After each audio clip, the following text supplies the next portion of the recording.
This lecture will cover the CFA Level 1 reading on probability concepts. Let's start with a few definitions. A random variable is an uncertain quantity or number.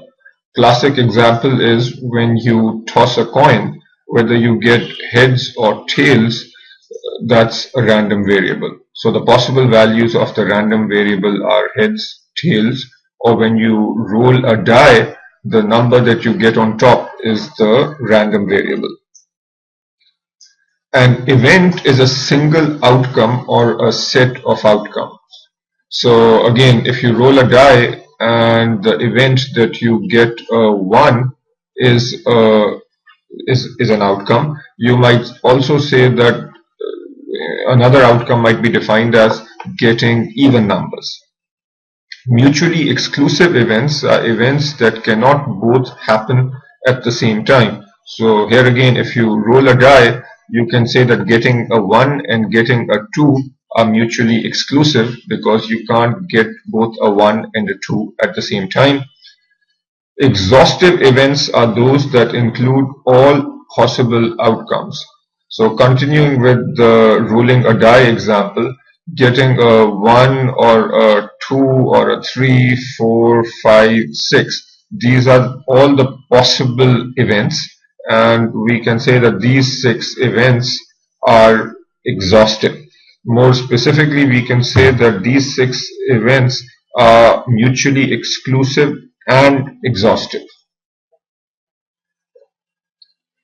The two fundamental properties of probability. One is that the probability of any event has to be between 0 and 1. So mathematically that's written this way: 0 less than or equal to probability of event less than or equal to 1.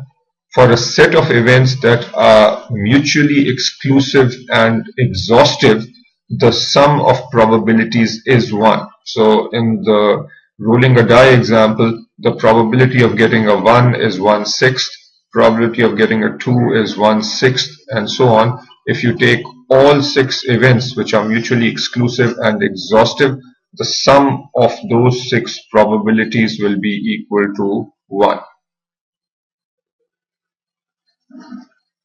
From a CFA perspective, it's important to know these basic definitions.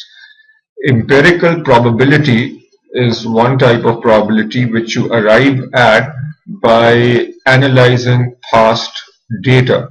So a small example of this would be that if you are evaluating stock XYZ and you notice that over the last 100 months the stock has been up 55 times and down or the same 45 times, then you can say that empirically speaking, based on past data, the probability that the stock will go up next month is 0.55. So this probability, when you come up with a number or a probability based on historical data, we would say that this is a empirical probability. A priori probability is calculated by using formal reasoning and inspection. A small example here would be that you can say that, again, let's continue with XYZ stock. You can say either it will go up or it will go down or it will stay the same. And you say that there are 3 possible outcomes, and I am just going to assign a probability of 1/3 to each outcome. Here we have applied some formal reasoning. Now you might not necessarily agree with the reasoning, but nevertheless some reasoning was applied, and when we do that we call this an a priori probability. Subjective probability is less formal and involves personal judgment. So I might say that, again, XYZ stock, there is a new CEO with a very good reputation, and in my personal judgment, because of this new CEO, the probability of the stock price going up is very high. So I indicate that, in my opinion, the probability of the stock going up is 0.7. Since this is based on my personal judgment, we would call this a subjective probability. This is subjective, and by that token we can say that empirical probability and a priori probabilities are objective probabilities. Odds for or against are normally associated with gambling, but since this is part of the CFA course, let's just understand the basics and specifically the link between odds and probability. Let's say that the probability that the stock market will go up is 40%. This means that the probability that the stock market will not go up is 80%. The way we express this as odds, so odds of the stock market going up would be 0.2, which is this probability, divided by the probability of the stock market not going up, which is 0.8, which is what we get from here.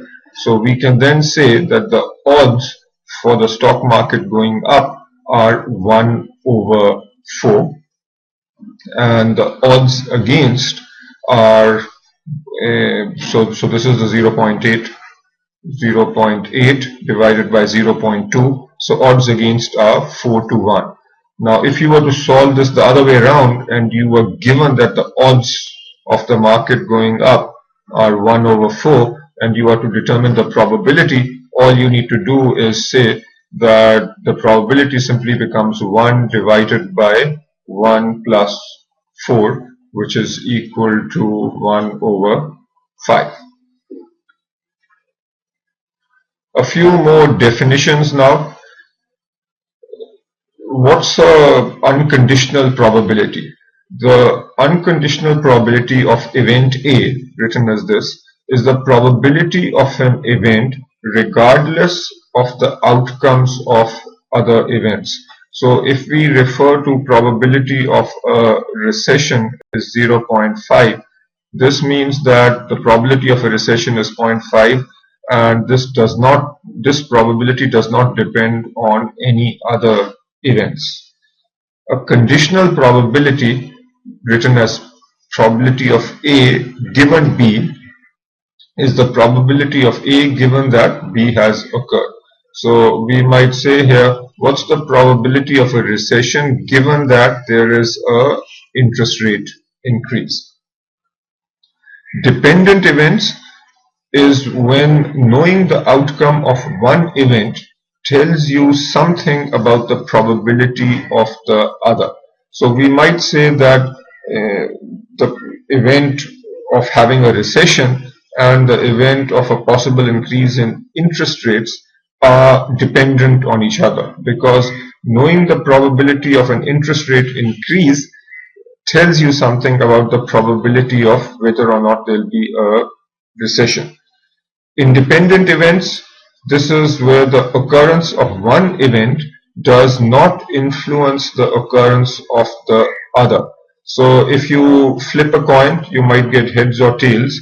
Then you flip a coin the second time, you again might get heads or tails. These two coin flips are independent because knowing the probability of this does not impact that. Similarly, let's say the probability that it rains tomorrow versus the probability of the stock market goes up. So these two are also independent, because knowing the probability that it will rain tomorrow will tell you nothing about the probability of whether the stock market will go up.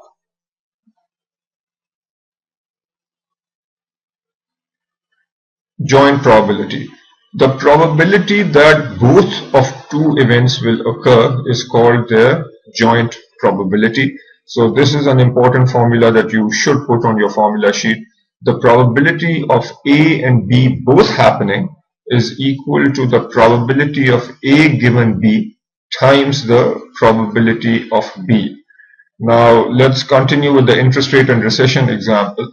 So if you know that the probability that interest rates will increase, written as PI, is 50%, and if you know that the probability of recession given a rate increase, written like this, is equal to 70%, then using the joint probability rule, the probability that we have a recession and an interest rate increase is equal to the probability that there is a recession given an interest rate increase times the probability of an interest rate increase. So which is 0.5 multiplied by 0.7, which is 35%.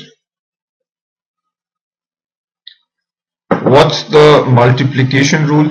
If joint probability of two independent events, so basically this rule is that the joint probability of two independent events equals the product of the individual event. The way you can look at this is as follows. So as we just studied, probability of AB was equal to probability of A given B times probability of B. This is what we just saw.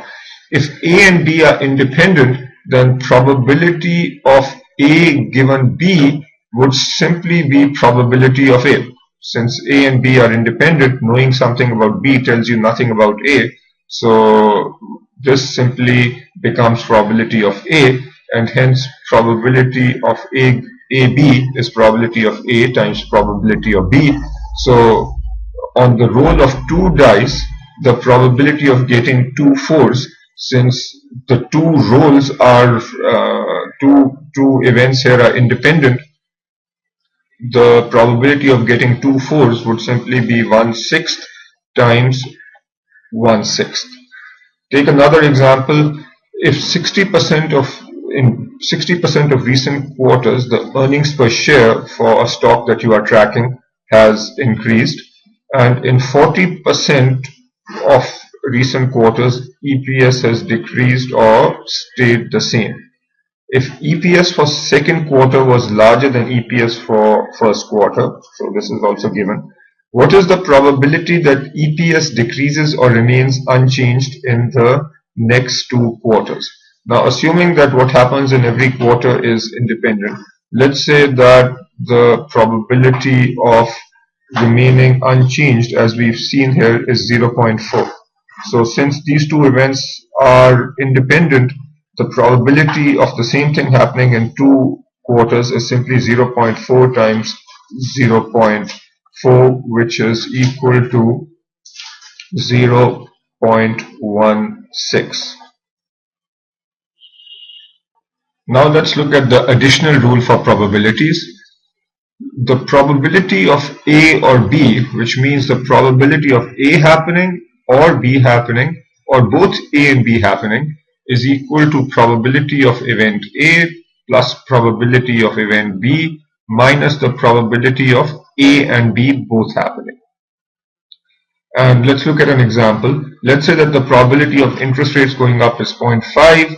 The probability of a recession is 0.4. Notice that these are both unconditional probabilities. And the joint probability of both interest rates going up and a recession is 0.35. Then what is the probability of I or R?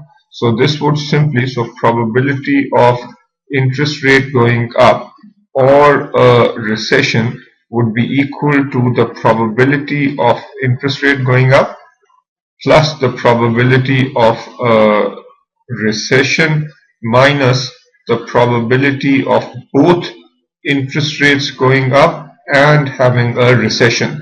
Plugging in the numbers, we have 0.5 plus probability of a recession 0.4 minus 0.35, which gives us 0.55. If we are talking about two events that are mutually exclusive, then notice that probability of AB would become 0. So our addition rule would simply be probability of A or B is equal to probability of A plus probability of B. Take another example. Let's say that you are placing limit orders to buy a stock, and the probability that order 1 will execute is 0.35. The probability that order 2 will execute is 0.25. The probability that both will execute is 0.25. What is the probability that either order 1 or order 2 will execute? So the way you can see this is probability that order 1 or order 2 will execute is equal to the probability of order 1 plus the probability of order 2 minus the probability of order 1 and order 2. So plugging in, probability of order 1 is 0.35. The probability of order 2 is 0.25 minus the probability of both happening 0.25. So this answer is 0.35. What is the probability that order 2 executes given that order 1 executes? So here we can use that formula, probability of A B is equal to probability of A given B times probability of B, and we are trying to find the probability that order 2 executes given that order 1 executes. So let's say that A is order 2 and B is order 1. So just plugging in. So probability of order 1 is simply 0.35. The probability of both happening is 0.25. So our answer here, the probability of A given B will simply be equal to 0.25 divided by 0.35. Now let's work on calculating unconditional probabilities. As we've discussed, when you simply see a probability of an event without the bar sign, that is an unconditional probability. So the probability of an interest rate increase written as PI is 0.4. The probability of no interest rate increase is written as probability IC, C for complement. So if the probability of interest rate increase is 0.4, then the probability that there will not be an interest rate increase is 1 minus 0.4, which is 0.6. Let's say that the probability of a recession given an interest rate increase, so this is a conditional probability, this is written as PR given I.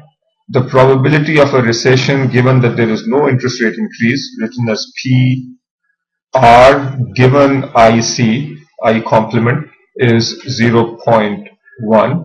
So what is the unconditional probability of a recession? The unconditional probability written like this is probability of a recession given interest rate increase times the probability of an interest rate increase plus the probability of a recession given no interest rate increase times the probability of no interest rate increase. Notice that these events, probability of I and not I, these need to be mutually exclusive and exhaustive. So those two conditions, being exclusive and exhaustive, is important, and this rule is called the total probability rule. We have taken a specific example of the total probability rule, but I hope this is good enough for you to understand the concept.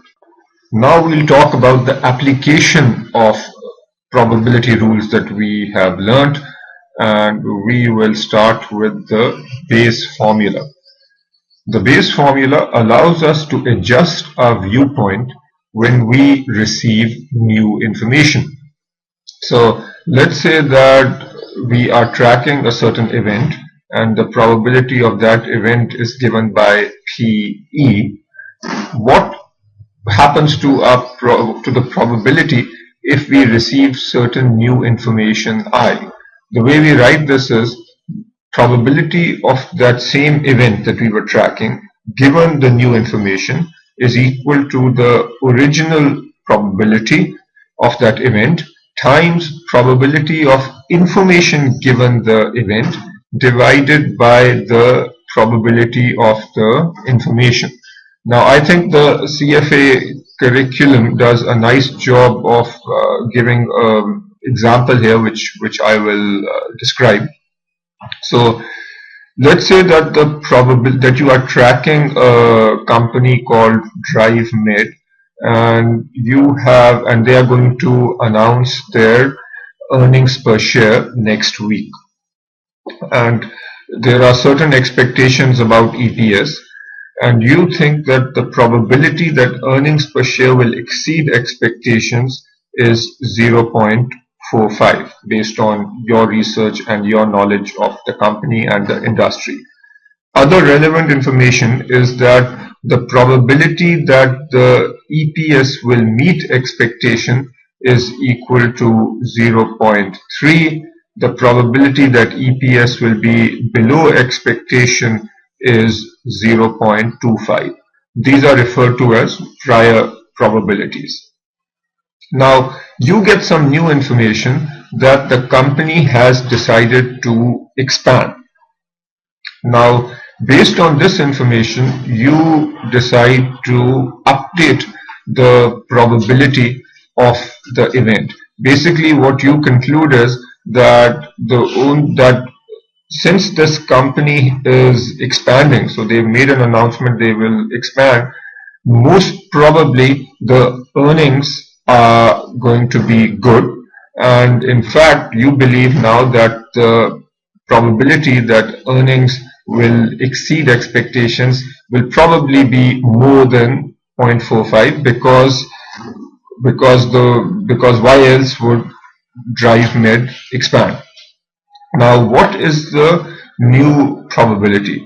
And let's just look at it here. So as I'm just writing this again to help you remember this. So probability of the event, which in this case is that EPS will exceed expectations, given the new information that DriveMed is expanding, is equal to probability of the original event before you receive the information times the probability of the information, which is that DriveMed is expanding given the event, divided by probability of the information. So what is probability of the event? The probability of the event we were already given is 0.45 times probability of information given event.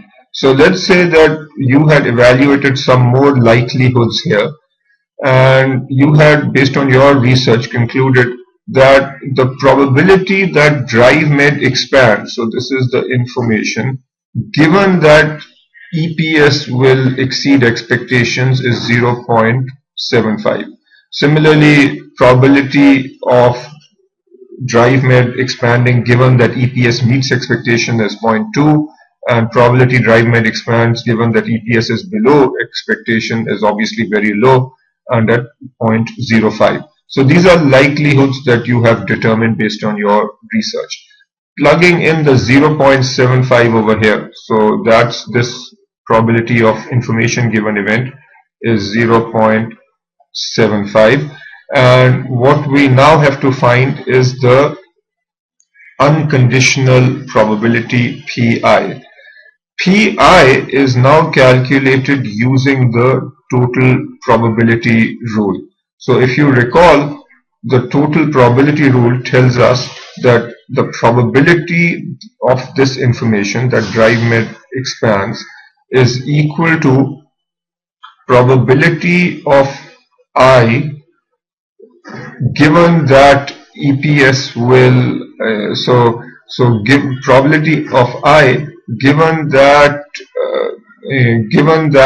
the EPS will exceed expectations times the probability that EPS will exceed expectations plus the probability of information given that EPS will meet expectations times the probability that EPS will meet expectations plus probability that probability of DriveMed expanding given that EPS is below expectations times the probability of EPS being below expectations. And what you can do is just plug in the numbers and you will notice that all these numbers are given. So I given that EPS exceeds expectations is 0.75. So this becomes 0.75 multiplied by probability that EPS exceeds expectations is 0.45 plus probability that of the information which is DriveMed expands given that EPS meets expectations, this is 0.2.